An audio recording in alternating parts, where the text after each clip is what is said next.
So I'm talking today about, I'm actually working in Flutter and I have a web app and I want the ability to build a part of that web app in Flutter or migrate it to Flutter as part of a larger migration. And so in this case, the question is, how are we going to do that? And it turns out you can actually run Flutter inside of another web application framework as a standalone component, or not as a component. What we're going to do is we're going to isolate it, zero in on a flow.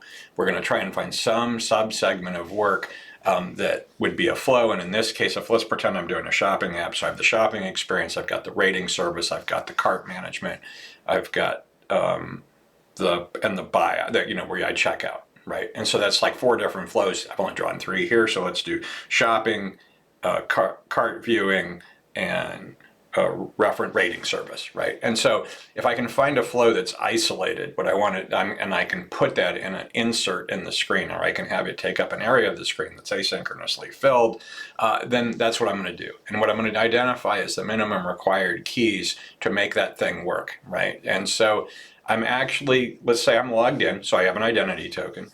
And then a lot of times you'll have a set of keys that are used to call your APIs and give an idea who the person is they're talking to or what transaction they're in.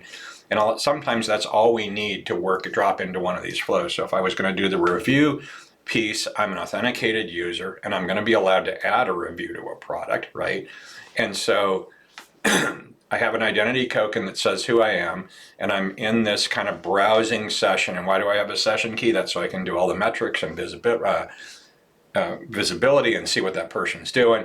And then when they actually go to make a review, that's actually part of a conversation review.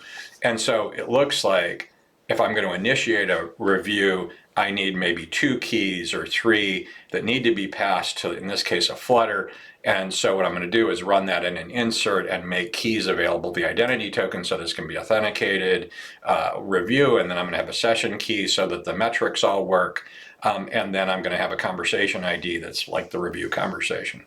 So I write that in Flutter, I make that an insert into that page, and then what happens is when they decide they're going to make a review, we enter that flow, we pass those keys or make them available to Flutter. And again, this is a flow, not a component. We really don't want it to be like a text field. Startup, when you're doing tech mixing, you really would like them to be kind of isolated work paths. And then we return from the flow and we might return a state. In this case, I'm going to say that I needed a confirmation key, and that confirmation key is used so that I can send an event or do something else that they get points for doing the review. And in this case, I probably didn't even need that because that would have all been event streamed off the back. And then what we do over time is we actually go back and identify another flow. Again, not a component, but something that's big enough and semi-isolated where we can get by with the smallest amount of state to be passed, and the user, and it's worth doing the development for that piece, and then we can use that piece somewhere else.